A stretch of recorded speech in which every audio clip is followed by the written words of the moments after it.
morning from WU Executive Academy and a warm welcome to our online session on the topic The Algorithm of Success, How Women Are Shaping the Digital Future.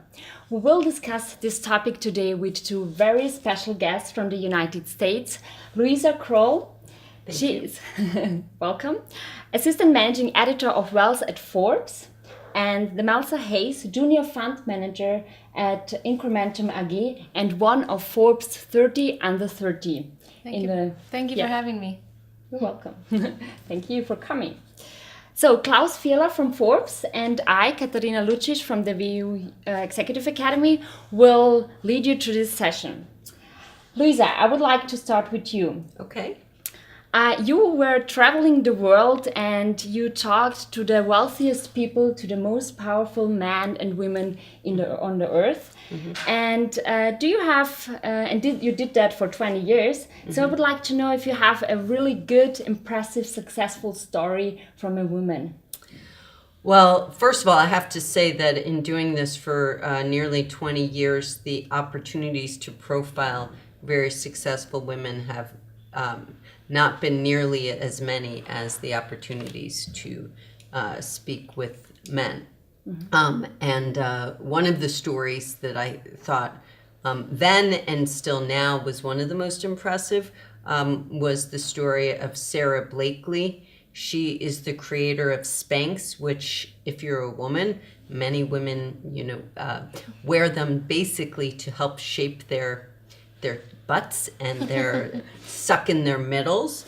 So basically it was a terrific story. She had actually done poorly on the LSATs a couple times. She had always thought she was going to be a lawyer, and those plans fell through.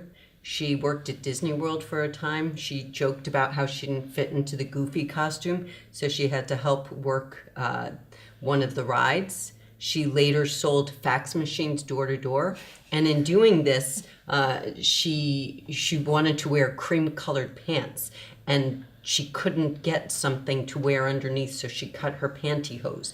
And for her, that was kind of like an aha moment, and she started to basically put these together herself and peddle them. She went to different stores.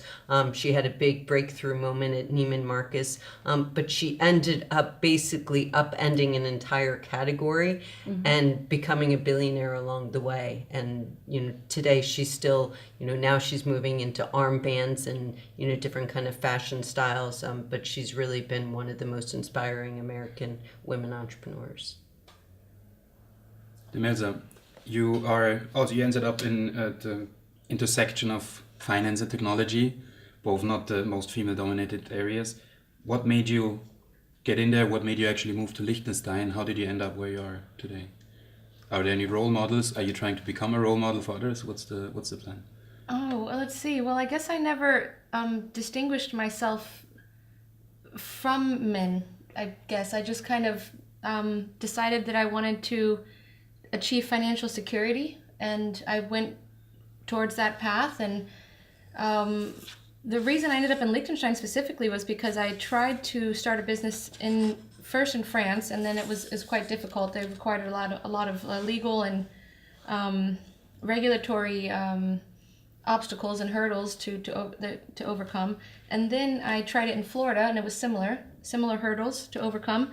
And then when I went to Liechtenstein, I just happened to email the financial market authorities and asked them, can I have a meeting? And they gave me a meeting 2 weeks later, and I asked them, how can I do this business? And they said, well, right now, it doesn't really look like you even need a license. Mm-hmm. So I got started, and after a year, they changed that, and they updated the KYC and AML laws in Liechtenstein to require a license for the business that I was working in. But at the time, it was just really, there was a horizontal field for entrepreneurs to work within, and I felt really empowered there, and I didn't need to know anyone or have any, I didn't have to delay the business for months trying to get past regulatory hurdles. So I guess that's kind of how I ended up there specifically. And I guess role models, that's a really tricky subject for me because I've always looked for role models, but I've had a really hard time finding role models. I think the one role model that has been the most meaningful for me is actually my aunt. So she worked for the New York Stock Exchange. She was a Java programmer in the early 90s. So she was also in a male-dominated field. And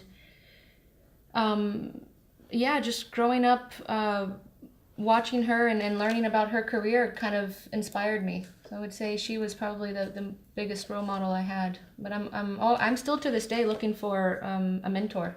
So Okay. yeah, I'm open. So if there's anyone out there, Any mentors out there, it's hard. It's hard to find mentors. They're You very can send few. the application to.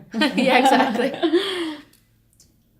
Demelza, what are the challenges you were and are facing working in the IT and financial sector that are usually dominated by men?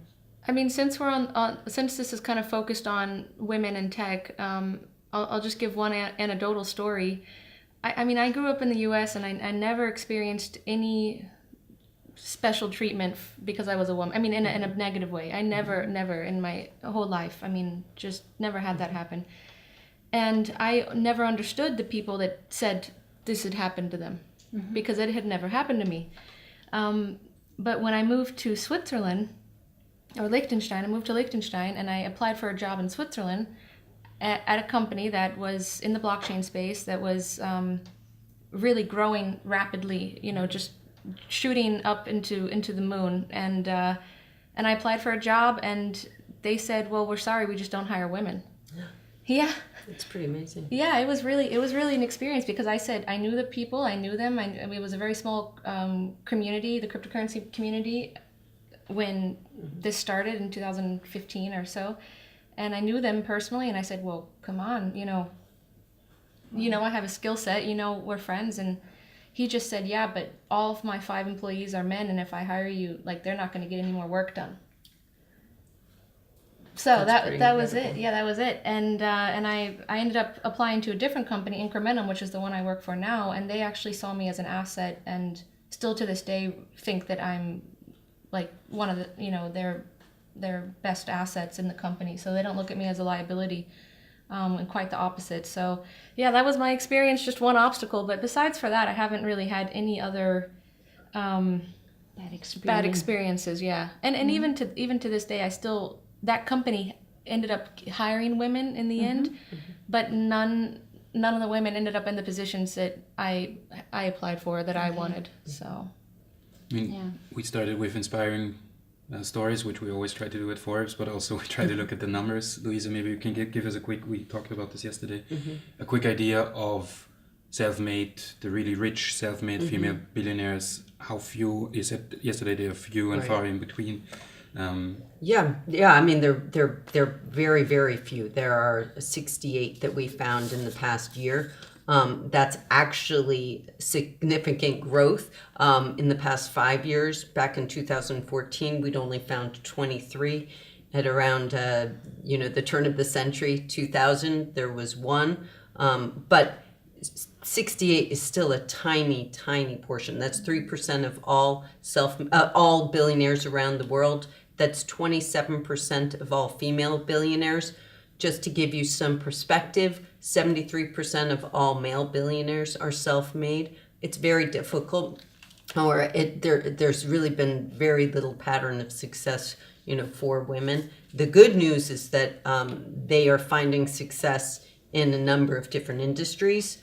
Almost all of these women are either in China or in the US, but you don't see it all in tech or all in fashion and retail. Those are 2 of the sectors where we are seeing more women emerge.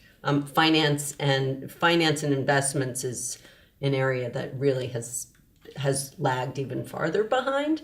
But we are seeing women break through in a variety of ways, just not very many women. We'll change that, right? Exactly. You said they're mostly in US and China. Can you give a quick overview of the situation in Europe? There are only 6 self-made women billionaires in Europe, and 2 are from Russia, 2 are from the UK, 1 in Italy, 1 in Germany.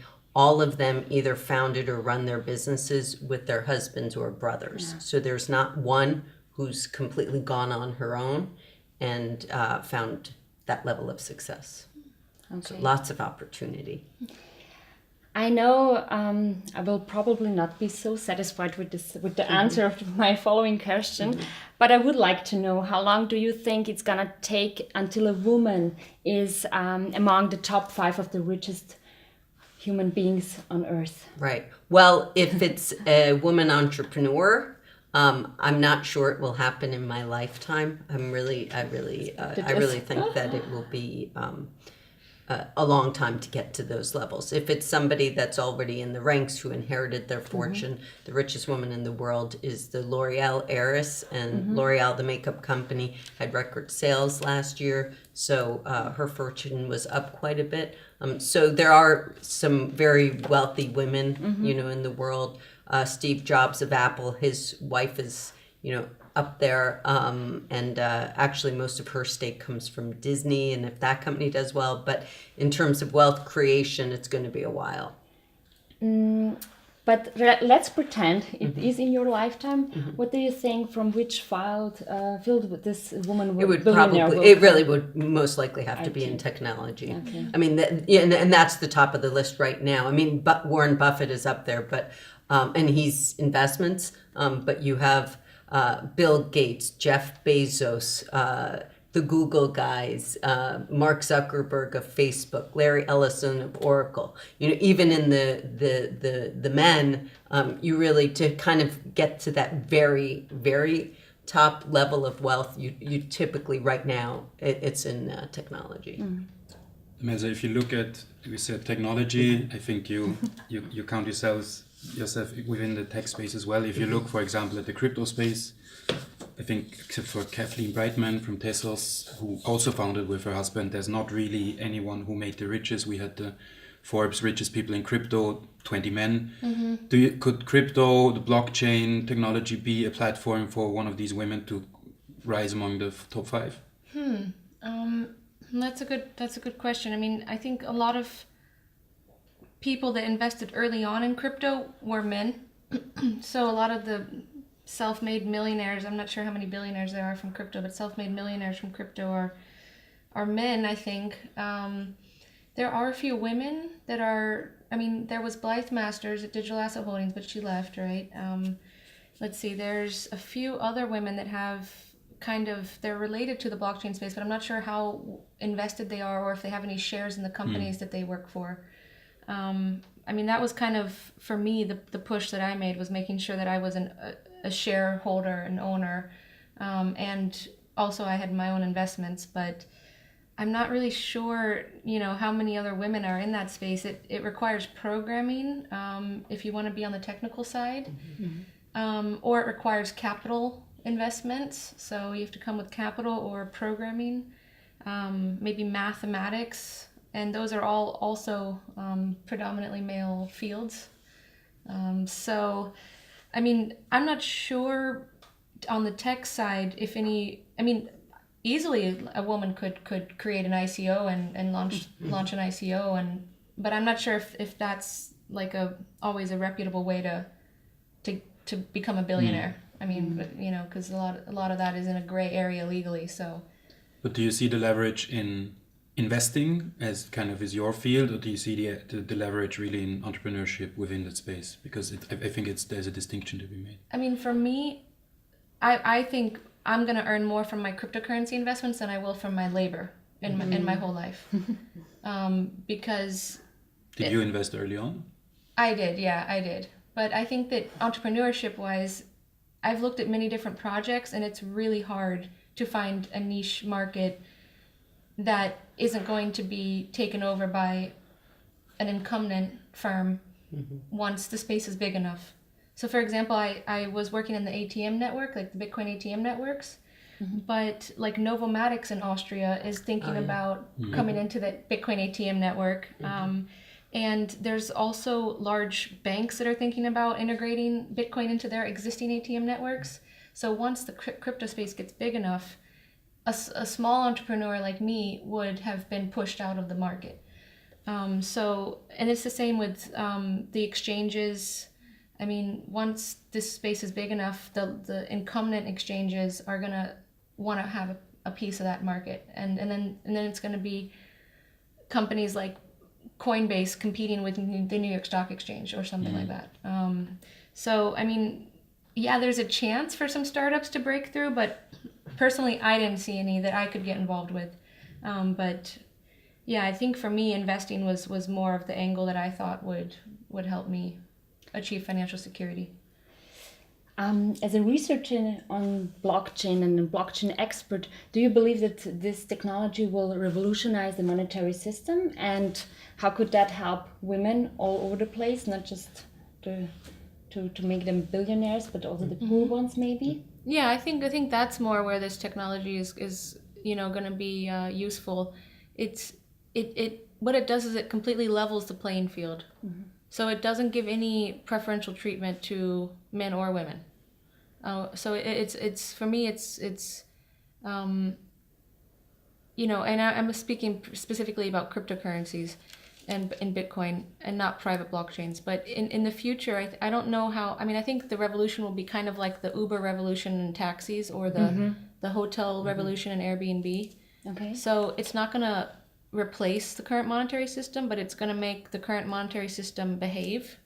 And if it doesn't give consumers what they want, then people are going to exit. Do you have an example for such a use case?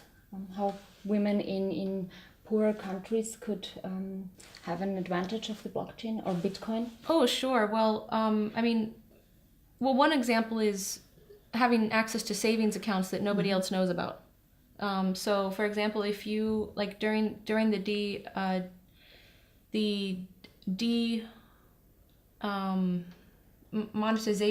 demonetization of the 500 rupee note and the 1,000 rupee note in India, a lot of women had been hiding savings from their family members because their family members wouldn't allow them to have their own savings accounts, or they couldn't get their own savings accounts at a financial institution. And when that happened, they had to basically, fess up to the money that they had been hiding. And I think that in the future, if they had access to something that was on their phone or another store of value that couldn't be demonetized, they could keep their assets. And cryptocurrencies don't require any paperwork or identification or anything like that. So for people that are saving $2 a month, that could be helpful. Yeah. Luisa, do you see the digital technologies coming up, the disruption also lowering the thresholds for basically whoever, but let's stick with minorities, women, to create wealth? Yeah, no, of course. I mean, fintech obviously is having a ripple effect, and you are seeing people get access and able to create some wealth in that fashion.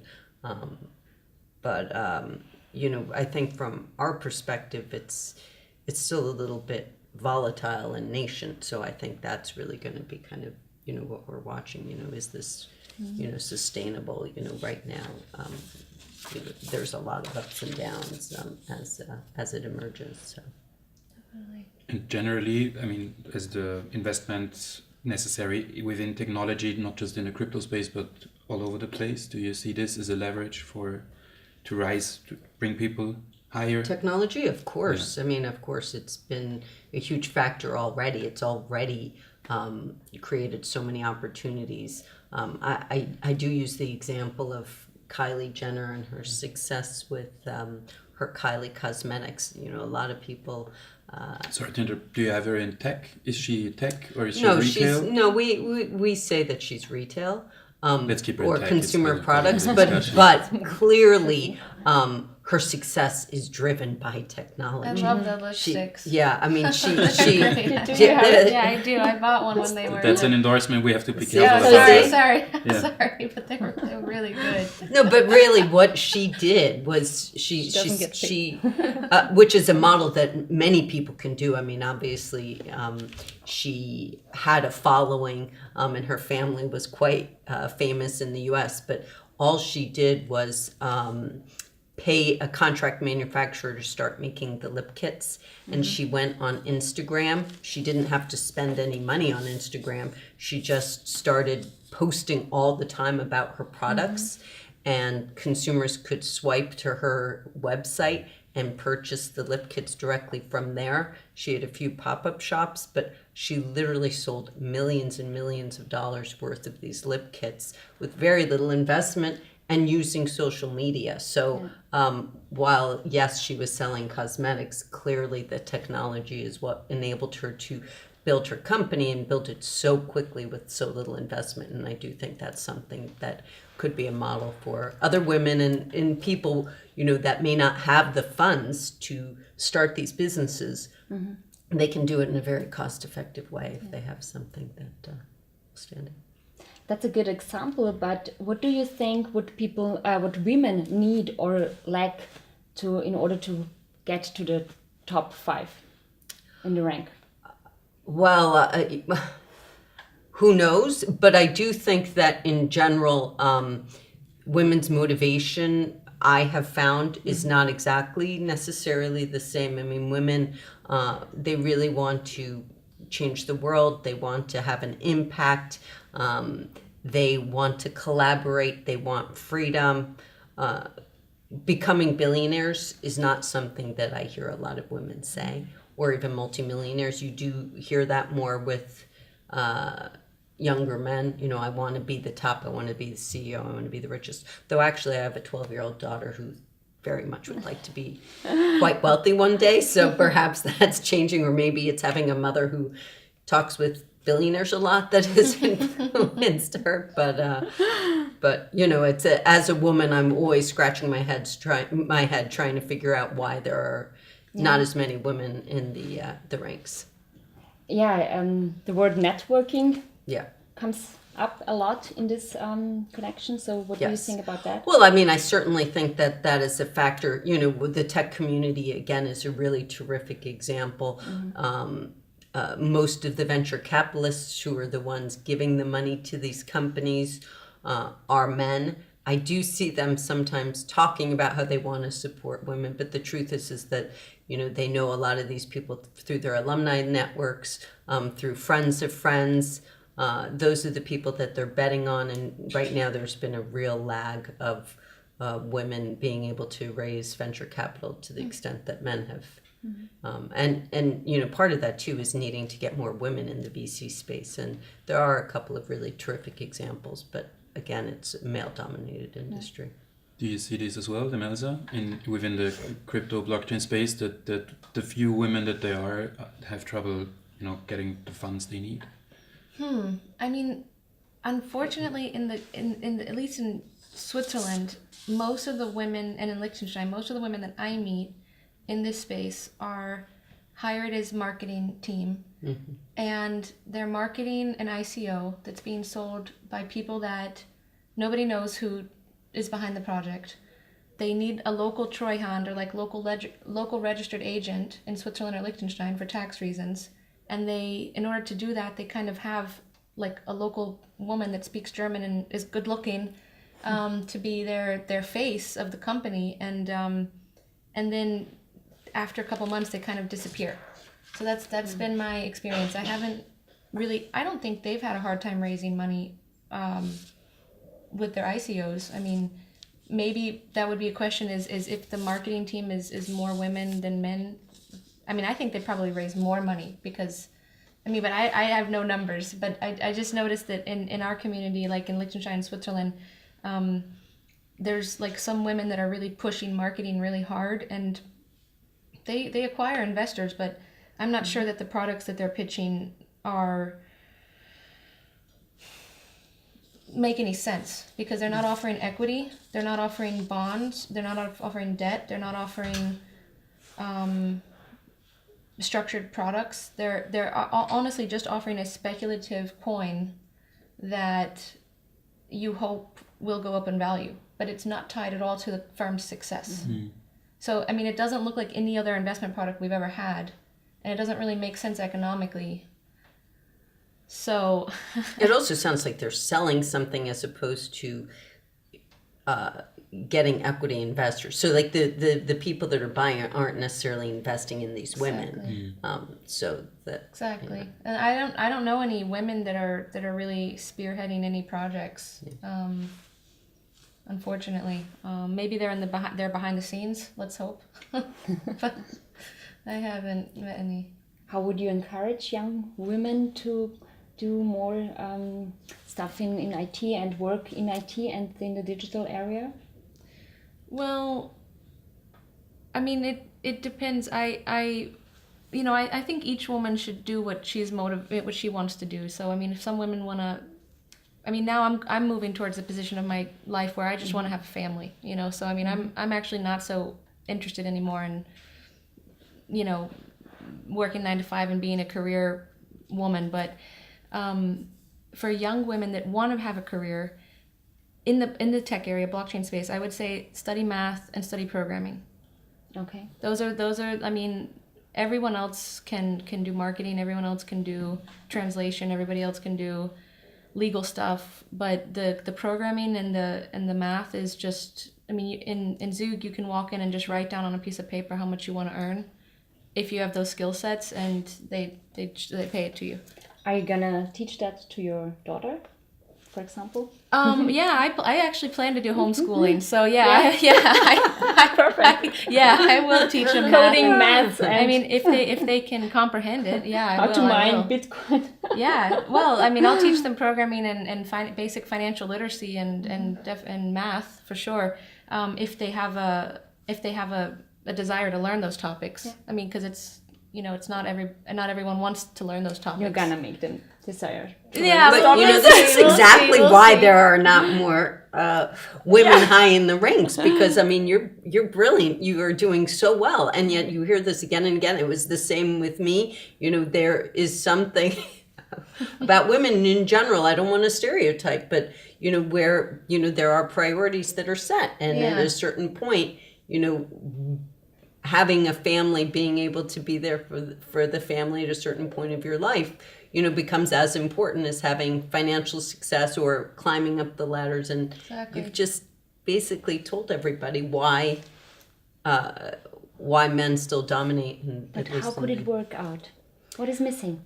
Well, I honestly think that to an extent, women just do not define ourselves by money in the same way, and when you have that reality, it's hard at the tops of these kinds of lists. I certainly think that IT is a huge equalizer. You can do it from anywhere in the world. It does, again, flexibility is key for women wanting to have it all and being able to have it all. But I don't know, when I hear this, I think it's going to be a long time. But there are, I mean, at least some stories, and Yes, I forget the name. Forbes did a big story on them. They found it as a woman with her man, and they had a child, and she found it, like, I think the kid was 2 or 3 months old, and they founded this home decoration website. Are you talking about House? Yeah. Yeah, so House, look, there are a lot of stories like this. House is it's kind of like an online decorating site. She was trying to decorate her home and was having quite difficulties finding the stuff. And so they've actually been very successful. I think she was worth over 400 million at last count. There's a Russian woman who just became a billionaire. And she was on maternity leave and wanted to go shopping for new clothes, and she just could never find the time with her child at home and such. And so she started an e-commerce business, and it's now one of the more successful e-commerce businesses in Russia. It's called Wildberries. And her husband was actually in IT, and he quit to run the business with her and help her start it.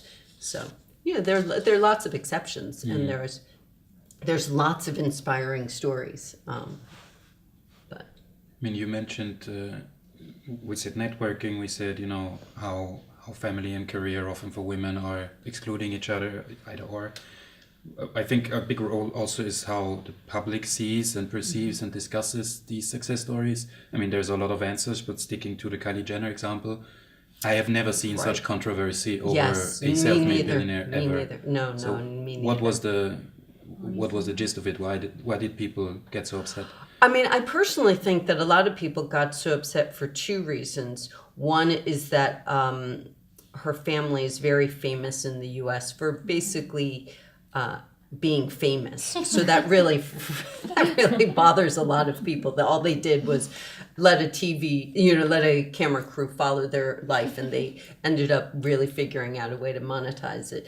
I think also the idea that you could really not do that much and get that rich. I mean, I think generally there was a real sense that she was a model who just went on Instagram and started peddling lip kits, and she had all this money. But what did she really do? Which again, it goes to just how easy the entry into that business was, especially for someone like herself who already had a huge following. I mean, she has millions of followers now. So, but I think that we would not have had this kind of discussion if she were a man. I also think we wouldn't have had this discussion if she had, not come from kind of this reality TV family. But it got me thinking, because the response was so crazy. There are a lot of billionaires, male and female, particularly male, that got into the ranks, because they were riding someone else's coattails. I think about Facebook. I mean, Mark Zuckerberg is the person that created. I mean, he really was the driving person. But there must be 8 or 9 Facebook billionaires now. People like Sheryl Sandberg, the chief operating officer. I mean, all she did was join the company at a really amazing time. And she's a billionaire. Nobody ever questioned whether or not she was truly self-made. And then, you've got his college roommates, his VC investor. There are a lot of people that, basically benefited from Mark Zuckerberg and his creation of Facebook. I think it doesn't matter if they talk about her or not. I think it's good if a woman is on a Forbes magazine. Definitely. And For you are Forbes, it's working, good as well. It's good for us. of course. A lot of publicity. Yeah. And you're working on that actually for 20 years, that you also Can't believe it, let but yes. women be Yes. more visible also through Yes, Forbes. of course. Honestly, we were so amazed. I remember when we were coming up with the headline for the story, we were, up late one night, and the headline in the U.S. is "Money for Nothing and the Clicks for Free." It's a takeoff of a song that the editors that are all around my age, knew very well. But, the point is that, you could just make so much money in such a clever way with so little investment. And these are the stories that, we love to celebrate. And the fact that she was a then 20-year-old, now 21-year-old woman is just, is phenomenal. And, look, you got to celebrate these kinds of successes wherever they come from.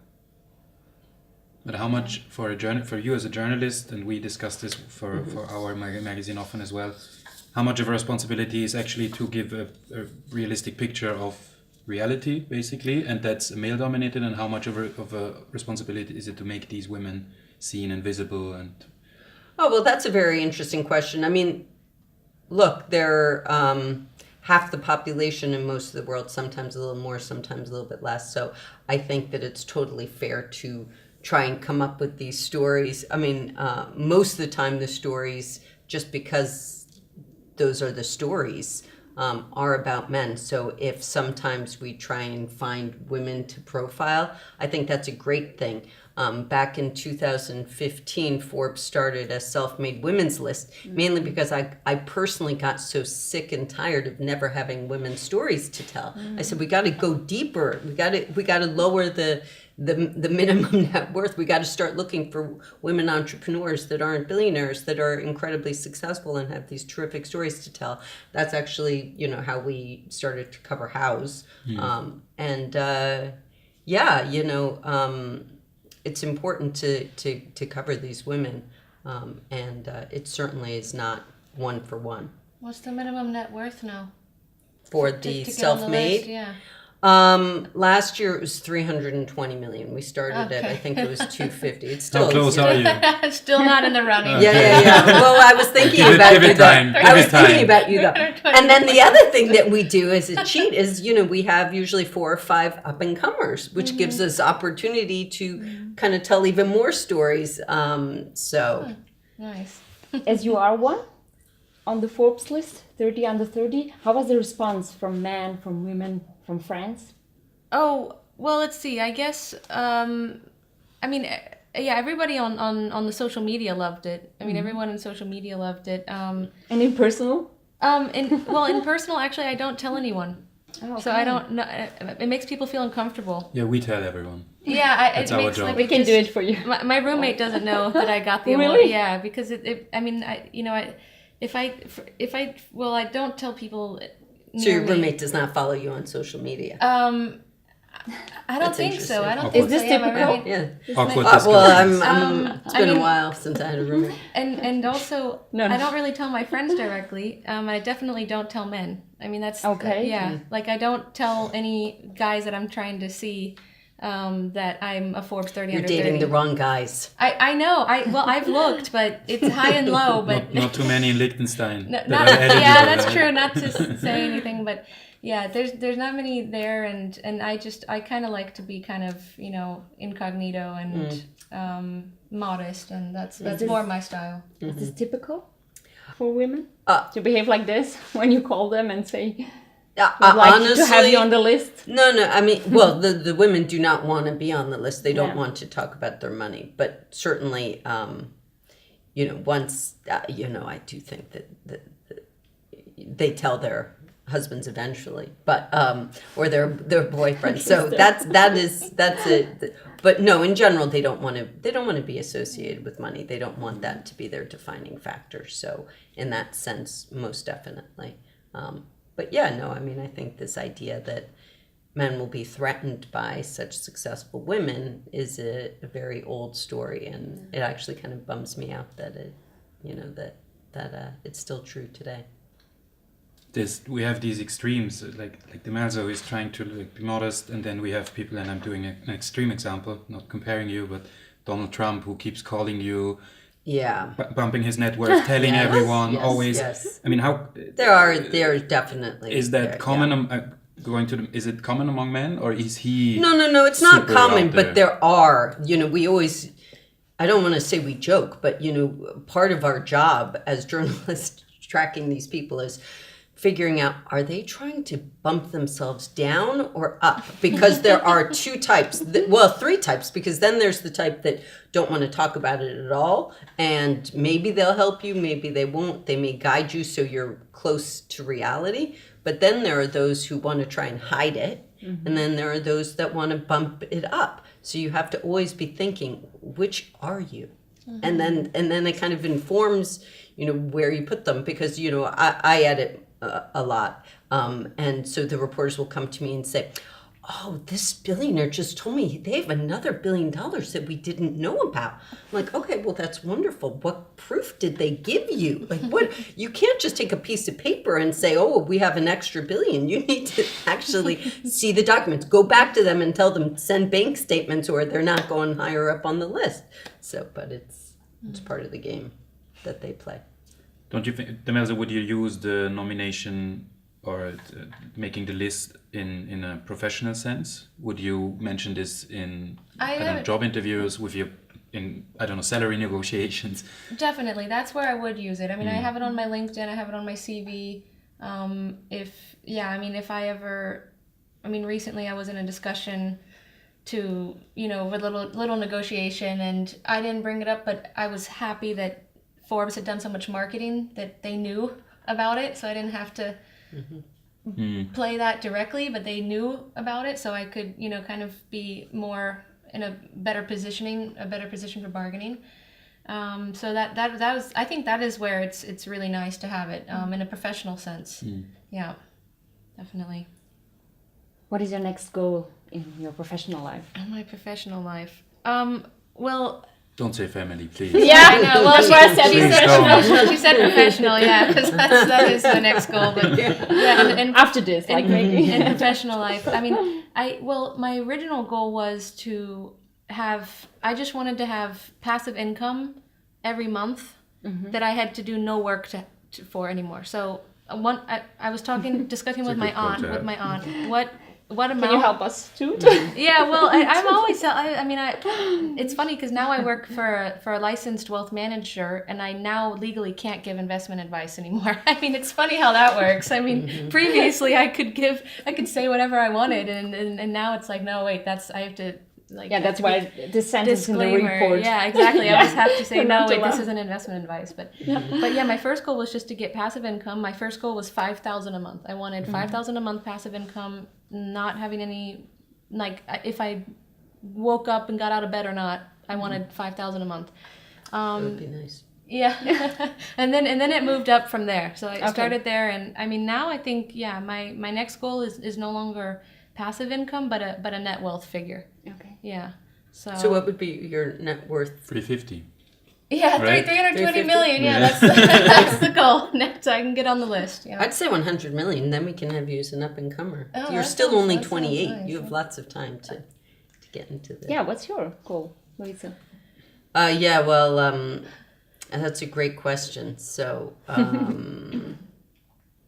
yeah, I mean, I think that my goal right now, because of the stage in life that I'm at, is to really help other young journalists, find their passions and be able to tell these stories and to carry on this tradition. And, for me, it's really about being able to tell stories, both good and bad, of entrepreneurs around the world. On a digital way? Would you? It's all on the digital, these like, days. I mean, online learning and teaching and. Oh, well, you're doing it like Yeah. that. I mean, yes. I mean, And eventually I would love to teach. Yeah. Right now I get to do it, through Forbes and through the reporters that are at Forbes. But, down the road, certainly I would love to teach. When you visit the Forbes headquarters in New York and you see like the wealth team, they have a wealth team. It's not as male dominated as you would think. There's quite a few women. What's the ratio on your What do you team? expect? And It actually changes, but there was we a have to time mention- when it was. I felt like I was being sexist because my team was almost all women. Of course, But no, same now with us. it's about, I'd say, 40-60 in favor of women on my team. Okay. And So. we have to mention that your deputy is also a woman, Carrie. Well, no, Carrie and I run everything together. She's my partner in every sense, and it's great because we're about the same age. We have kids about the same age. She's in California, I'm in New York. So literally we cover each other all the time talking about flexibility. So we joke that there are 3 or 4 hours in the day that you can't reach one of us. So somebody is always, in charge and helping, these reporters around the world. Yesterday at the Women's Summit, shame on you for missing it if you weren't there. You had a session called Making Money, and it was a lot about, you said that women are not motivated by money, are not talking about money. There was quite a lot of talking about money going on. How important, Demelza, would you think that is in order to make it, to I don't know, increase your income, whatever, to actually speak to others about it? Well, Other women, other men, whatever. Well, for me, it's not a taboo topic, so I probably talk about it too much for most people. I don't know. I just grew up. My dad always asked me for my opinion on different entrepreneurial decisions he was making, and What did he do? well, he actually was a taxi driver, and he found out that he could buy like empty land for $1,000. I don't know, for 3 acres or something like that, for just $1,000. So he would kind of get $1,000, then he would go buy an acre of empty land, and then a couple months later he'd go buy another empty acre of land for $1,000, and then he kind of got lucky because they decided to build the huge interstate between Orlando and Tampa to Disney World. Wow. And his acres were right where they wanted to build this huge interstate. So his return was just enormous, and then he was able to go back and buy apartment buildings that paid out, and he was still driving the taxi, and he was he said, I remember he would always tell the other taxi drivers, if you have any questions about how to buy a house, I'll always help you and answer them, because he found it very easy. But I think in his whole life, only one person ever asked him for help to explain how do you get involved in real estate. And I just grew up with it, and I mean, I think for me, it is important that other women and men learn about, you know, basic financial literacy and learn about how to save money and invest in a financially sustainable way. Yeah. So he's as self-made as they get. He was a self-made millionaire, but he also was a self-made bankruptcy case. So, you know, I mean. So he lost it all? He lost it all in the recession, unfortunately. I think he lost it all once in the 80s, real estate crisis at the end of the 80s, and then he lost it all again at the 2008 crisis. Yeah. And that's kind of how I got interested in economics as well, because I wanted to understand what was going on with the business cycle, because that's when he was getting wiped out always at the end of the business cycle.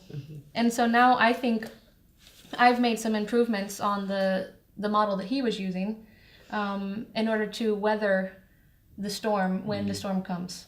Because I think that the way during my dad's generation, they didn't understand. They always thought this time is different. You know, like this time where our economy is robust, we're not going to have another real estate collapse. And I think of it as kind of like a cyclical thing. It's going to happen again. So I need to make sure that my investments are robust to that downturn in the market. Which you're predicting. Which I do think is going to come soon. Do you have a time frame? Well, I think it's really highly related to Federal Reserve interest rates. And interest rates last year were the Fed kept raising them. And I think that we already did see a slight downturn economically.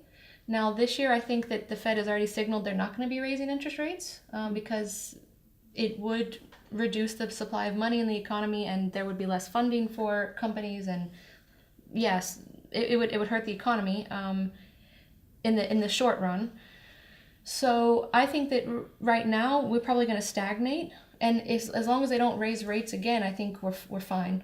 But eventually, once they raise rates, which eventually they have to, because we have a growing gap between the demand for low interest rate money and the gap with savings, because nobody wants to save if they're earning a low interest rate. So the pool of savings is shrinking and the demand for savings is growing. So eventually we're going to have to come to terms with this. The gap, yeah. Well, sorry, no. Well, I mean, I'm joking. Economically, I just think economically, there's no way around it, even though people wish there was.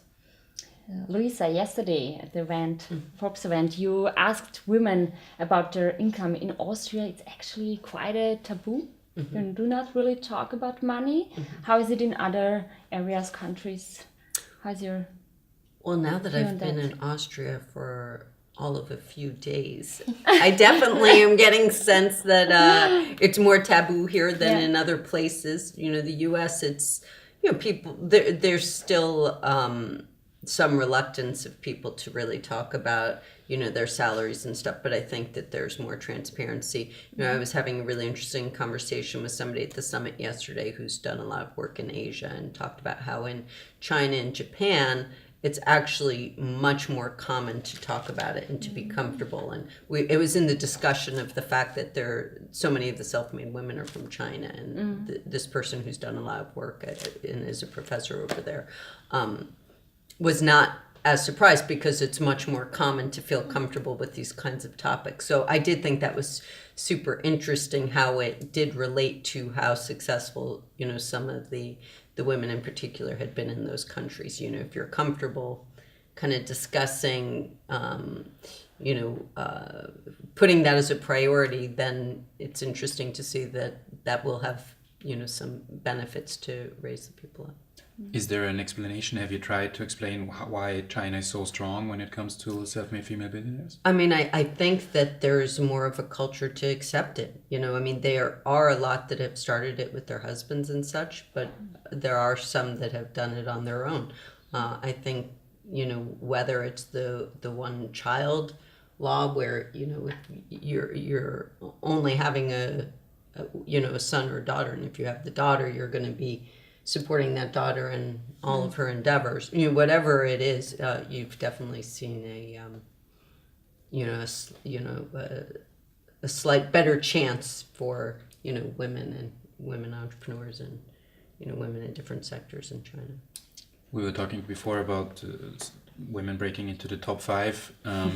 Long-term bet, would you bet on someone like Kylie Jenner or someone like, I don't know, Oprah Winfrey, who's more in a traditional Definitely field? definitely not Oprah Winfrey, probably not Kylie Jenner too. There's actually Zhu Guanfei, she's a Chinese woman. Her fortune actually dropped quite a bit. But, you know, she was making the glass covers for things like iPhones and such in China. Like, I would bet on someone more like that has a kind of a bigger business opportunity. I mean, Kylie Jenner, I think, is incredibly successful, but at some point, you know, what's the limit on lip kits and makeup and stuff? I think it's a great business model, but at a certain point, that will probably get bought out by, and that's also one of the things that's driving up all these makeup valuations, is that there are only a couple of really giant companies, and they're buying these, you know, smaller, faster growing businesses to help, you know, kind of appeal to younger consumers and such. So I'm sitting in a university, one has to ask the question, you see Mark Zuckerberg, who went to Harvard. You see all these billionaires who actually made these elite colleges, who had this amazing and education. then dropped out in certain Sometimes. cases, like Mark Zuckerberg. Sometimes, But, Evan Spiegel. What role, when you look at the billionaires list, what role does education play for men, for women, especially like top level education? I mean, I think certainly in the investment and finance field, you actually see education probably playing one of the bigger roles. You know, they do often go through elite universities, you know, and I think talking about networks, that's often, you know, a place they develop. You know, a lot of the college dropouts that have gone very far on the list have gone to elite schools and dropped out, you know, so obviously, again, they've created their networks, even though they may not have gotten the diploma. They took what they Someone needed. like Jeff Bezos went to Princeton, which is one of the top universities in the United States. I mean, again, all the people that dropped out, the Google guys, you know, they dropped out of Stanford, Snap, as you said. So it's obviously important, but there are, for every case where there's somebody that went to an elite school and had success, there are these fantastic rags to riches stories where they didn't go to college. You know, they may have spent a time living on the streets, and those are obviously the most inspirational stories because, you know, you still live in a world where people can come from absolutely nothing and find success. Demelza, you are writing your PhD right now. I am. Do you want to tell us a little bit about the topic? Because I think there are not a lot of people doing their PhD in cryptocurrency. Well, mine is in business economics, but so my PhD is in business economics, the diploma will be, but the topic was free for me to choose what I wanted to study. So I'm studying the role of cryptocurrency in asset management, because I also work on a crypto fund for Incrementum and make decisions there on what to invest in and how to analyze this asset. I mean, analyze these different technologies. And yeah, I mean, I have 3 different papers. So in the German-speaking countries, you can either write the one big book, the monograph, I think they call it, or you can write 3 small papers. That's kind of how it was explained. Small? Yeah, I guess the big one is like 120 pages or something, and you submit it at the end of 3 years, and then somebody reads it, and then it gets put on a shelf, and it's never read again, type of thing. And then you have now what's more like, you know, what's happening now, what's more common now is to have 3 papers that were peer reviewed by a journal. So you have to get them accepted by a journal. And once you've had 3 papers accepted by a ranked journal, then you can request to defend your thesis. And so it was explained to me that model is more successful because when you graduate, you have citations on your resume, and you apply to other universities and you're cited and you've created a reputation, whereas most people won't read the 120 page manuscript. Okay, and are you done already with one? Well, so I've written most of my papers. I just have to publish them. Okay. The hard part. I mean, it's hard to get a high ranked journal to publish a PhD topic, especially since in economics. I mean, I'm shooting for A-ranked economics journals, and none of the top 10 have published a paper on cryptocurrencies yet. It's still a very like gray area for them, because the economics journals for the past like 30-40 years have basically discussed one monetary theory, and cryptocurrencies are like kind of like it's completely perpendicular. You know, they're like they're talking about privately competing monies, and this is completely different to the economic papers that have been heavily cited for the past couple decades. So it's a hard transition, and some of the smaller journals that are like more active and want to gain readership, they're like, yeah, we'll take a chance on a cryptocurrency paper, and so I might try for the top A rated journal, and then Where do go you down the see line. the trend going?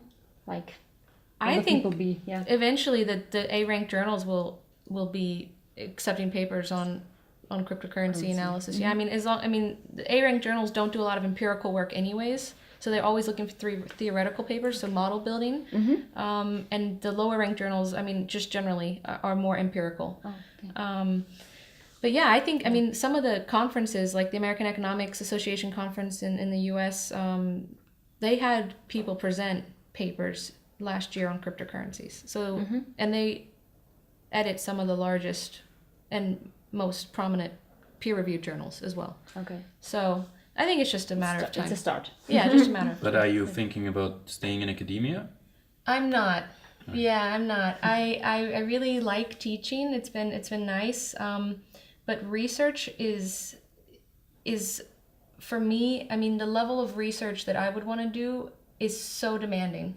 It's requires me to concentrate 100% on that paper for 6 months with 8 hours a day, and thinking about it when I wake up, thinking about it when I go to bed. I mean, it's when you... It sounds like you and your valuations. Yes, well, that is true. I mean, when you want to do real research that is peer-reviewed by, hundreds of mathematicians that are just brilliant, I mean, the level of for me, is so high. I think that I've reached my intellectual, like, boundary, so to speak. And Are you sure? I think so. If I push it beyond that, I want like to grab like a croissant or some sugar or something, so I can like get my brain to like understand, and I don't want to, So I'm gonna. But you have some time, so Yeah, I'm gonna. your brain, leave. your synapses will grow, and Maybe I don't know. I think I'm on the decline already, but I mean I'm gonna leave research and probably teach, and try to share my information with people, which I think a lot of the students I teach corporate finance and principles of finance and a course on Bitcoin, and they're all really happy to hear some basic steps, to save money and invest money. So I think I'll keep teaching, but I won't do the research side. Yeah, because that's just extremely demanding. Yeah. One piece of advice for young women starting out to get to the top, to get successful, to write their own algorithm of success? I mean, yesterday we discussed this a bit, and for me it's can I give 2 pieces of advice? Sure, it's your answer. So the first advice is to really have like a shift in your psychological framework. So shift towards low time preference, so delaying consumption. Shift towards kind of having a goal in mind, and not thinking about money as something as evil, but thinking of money as a means to an end, where the end is your goal, whatever you want it to be. And that would be my first advice, is to not think of money as something dirty and evil, but just think of it as the stepping stone you need in order to accomplish your greater goal in life. Whether it's buying freedom, or like freedom for your time, enough to send your children to whatever school you want, whatever your goal is, or to build a huge tech firm, whatever. And then the second step I would say is save money. That's the second step. Just save money. Be modest, be frugal, and save. Between those 2 things, I think that anyone can start with basically nothing and build financial security if they live in a country that has strong property rights and institutions in place that can protect their capital. So Luisa, not necessarily personal finance, generalist. So I think that young women should follow their passion. I mean, every single story of these successful women, it's not because they were actually looking to get really rich. It was something that they were really passionate about. And, whether that's lip kits or whether that's fintech, at the end of the day, if you don't make it super rich, you'll be satisfied and hopefully you will have some financial success as well. I would really like to repeat what you've said yesterday, so I would like to quote you. Mm-hmm. I really liked the sentence that you said so to say. in your What speech. did I say? Women want to change the world. Women want to make a difference. Women want flexibility and they want to be their own boss. Mm-hmm. It's true. We want it all. We want it all. That was great. That's true. Thank you so much for being here at the Vienna University of Economics and Business.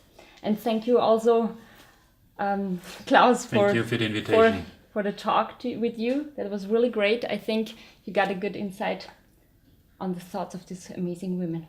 Thank you so for much. having us. Thank you.